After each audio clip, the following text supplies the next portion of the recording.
demo BBM. Demo BBM.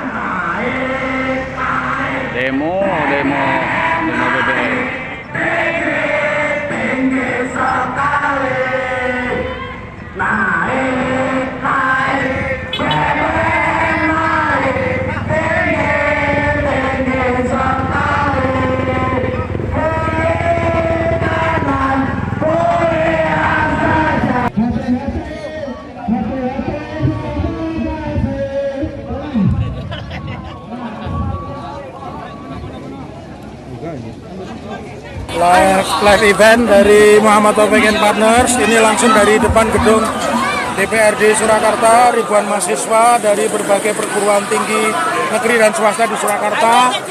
Ada di sini adalah mahasiswa IAIN, mahasiswa Muhammadiyah, mahasiswa UIN, dan beberapa adalah mahasiswa Universitas 11 Maret. Saya live event dari depan gedung DPRD, dan ini membersamai kita adalah teman-teman advokat yang tergabung dalam AABRI, Aliansi Advokat Bela Pribumi. Nah, dari di sini ribuan. Kami akan kawal terus. Ya, kita akan kawal sampai demo ini selesai. Karena biasanya kekerasan terjadi saat mereka pulang. Ya, biasanya sore itu kekerasan. Dan kita sudah siapkan tim advokasi. Kemarin sudah koordinasi dengan HMI, dengan beberapa elemen mahasiswa.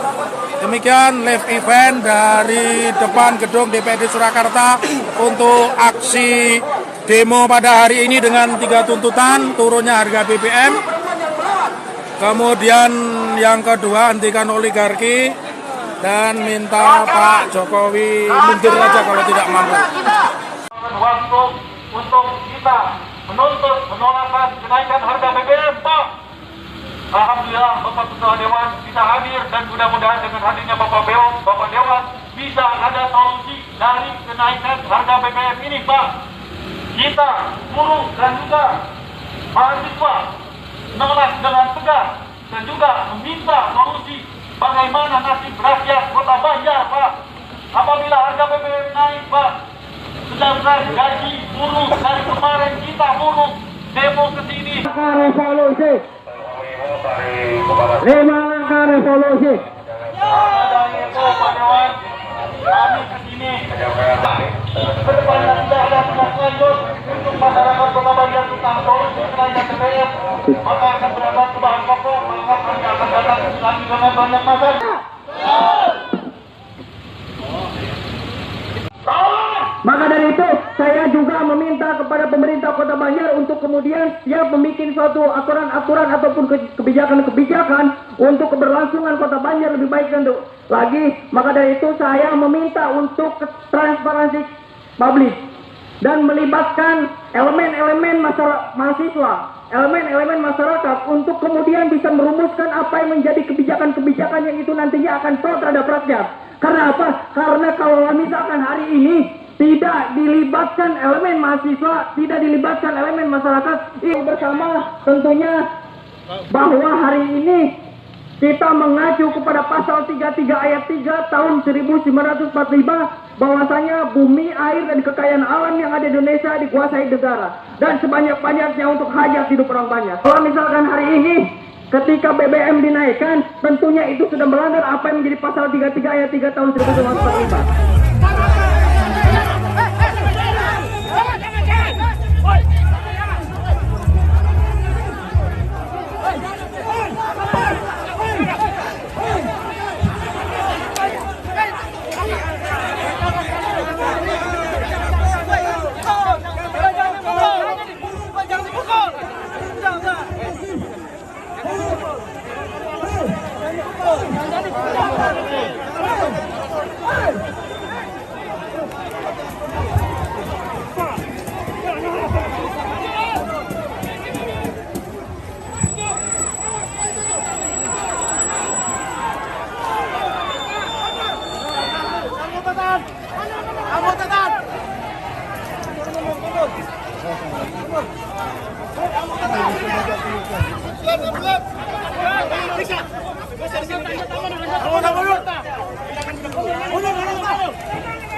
Tahan anggota.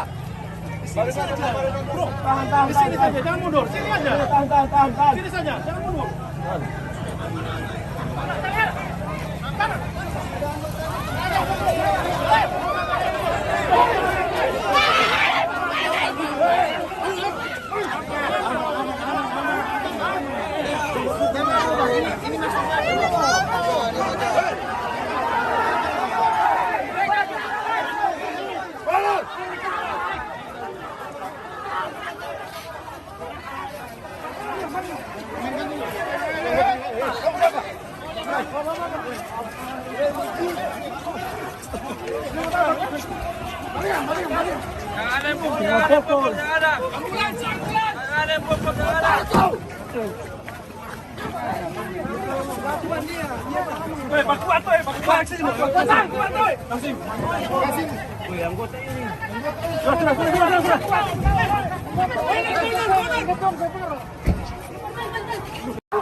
Anggota mundur.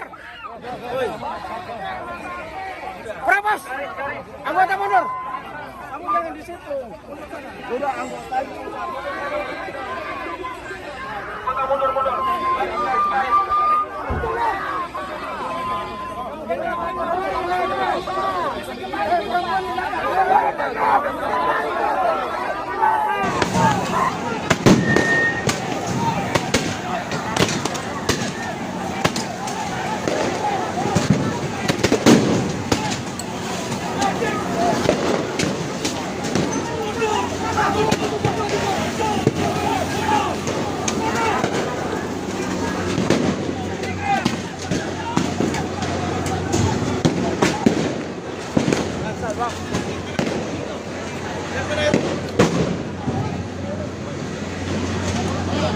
Gak tahan gitu bang.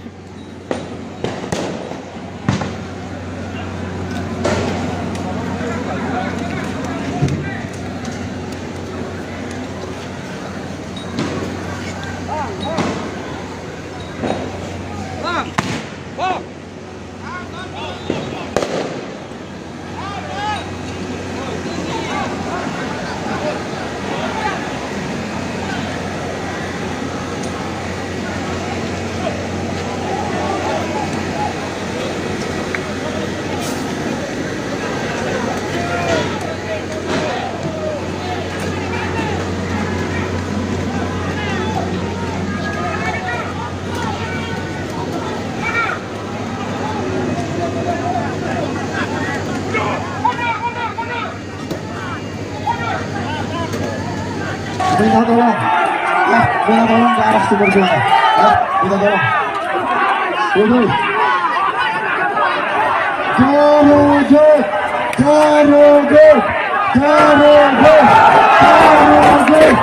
Jaruguk. Oke teman-teman, masuknya baik-baik.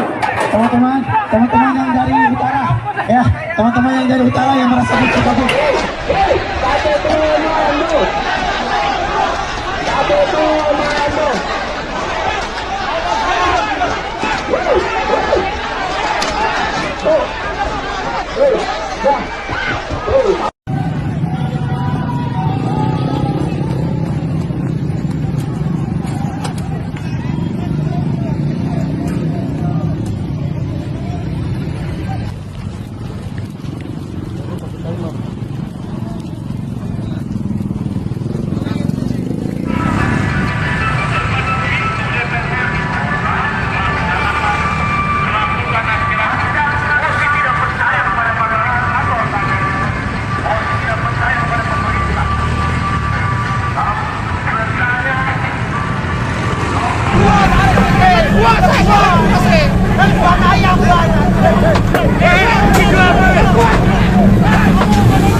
Aku media. Aku media.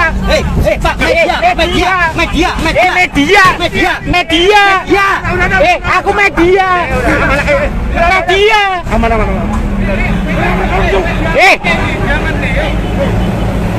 Media. Media, Mas. Warahmatullahi wabarakatuh. Hidup mahasiswa. Teman-teman HMI yang saya banggakan, apa yang menjadi aspirasi teman-teman sangat kami rasakan dan sudah terus-menerus kami suarakan.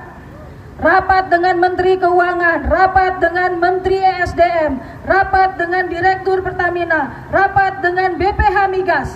Kami sampaikan peringatan, hati-hati bermain-main dengan hajat hidup masyarakat. Kenaikan harga BBM bukan semata-mata hitungan di atas kertas, tapi di lapangan rakyat menjerit. Harga transportasi naik, banyak masyarakat yang tidak tersentuh oleh bantuan sosial. Bantuan sosial datanya masih carut-marut. Banyak masyarakat yang gajinya tidak bisa bulanan. Dari mana mereka akan menambah kehidupan mereka sementara harga-harga hari ini sudah naik? Angka inflasi disebutkan hari ini 4-5%, tapi inflasi pangan itu sudah hampir menyentuh 11%. Dan kalau ditambah lagi dengan inflasi akibat kenaikan BBM, itu bisa nambah 2% lagi. Ini adalah kezaliman yang luar biasa dari pemerintah terhadap rakyatnya. Slogan pemerintah, pulih lebih cepat, bangkit lebih kuat, tapi masyarakat dikasih beban. Bagaimana kita bisa pulih lebih cepat? Indonesia belum lepas dari kondisi pandemi. Kita masih punya kondisi-kondisi darurat kesehatan. Masyarakat masih terseok-seok. Tapi kebijakan pemerintah seolah-olah tidak mau mendengar jeritan rakyatnya. Kami fraksi PKS berkomitmen untuk terus mengawal aspirasi teman-teman mahasiswa, aspirasi rakyat Indonesia untuk terus kami suarakan di DPR ini. Doakan kami istiqomah, doakan perjuangan kita berhasil. Allahu Akbar. Harga minyak dunia itu 113 US dollar per barrel, ya, itu ternyata ada pemasukan kurang lebih 20 triliun rupiah. Kemana dana ini? Pertanyaannya. Kalau ini dilakukan dengan tidak benar, sungguh sangat dolim tentunya. Catatan yang menarik, ketika dulu harga minyak dunia tahun 2020, Maret April itu turun, kenapa harga BBM tidak ikut turun? Ini yang cukup aneh. Dalam catatan ada seorang pengamat perminyakan yang menyampaikan data yang menarik ini. Apa data yang menarik? Ketika harga minyak dunia itu turun di bulan Maret dan April tahun 2020 yang lalu, itu ternyata ada pemasukan sekitar 170 triliun. Beliau mempertanyakan kemana dana 170 triliun ini. Ditanyakan oleh pengamat perminyakan. Namanya nggak usah saya sebut. Silahkan searching di internet akan ketemu. Nah, ini sebuah pertanyaan, kemana dana-dana tambahan yang diperoleh dari kenaikan harga minyak dunia maupun turunnya minyak dunia? Itu pertanyaan menggelitik harus kita tanyakan. Oke, impor. Oke, dari situ. Kemudian, kalau kita bicara, hari ini kita kurang lebih Pertamina itu bisa mensuplai dari kalau 100% kebutuhan 100% produksi dalam negeri, Pertamina itu bisa memproduksi kurang lebih 56%. 56%. Selebihnya kurang lebih 44% ya, itu berarti dari kontraktor kontrak kerjasama yang sebagian besarnya adalah berasal dari asing ya, dari asing. Anehnya ternyata harga Pertamina maupun harga kontraktor kontrak kerjasama dihitung juga dengan harga minyak internasional. Padahal harga produksinya itu hanya sekitar 19,71 US dollar per barrel. Kalau 19,71 atau 20 lah anggap saja berdasarkan data SKK Migas dijual dengan 113 US dollar per barrel, kacau tidak ini kira-kira? Produksi dari bumi kita, menghasilkan dari tanah kita, dari laut kita, dijual dengan harga minyak internasional, kacau tidak kira-kira? Kacau. Dolim tidak kira-kira? Dolim.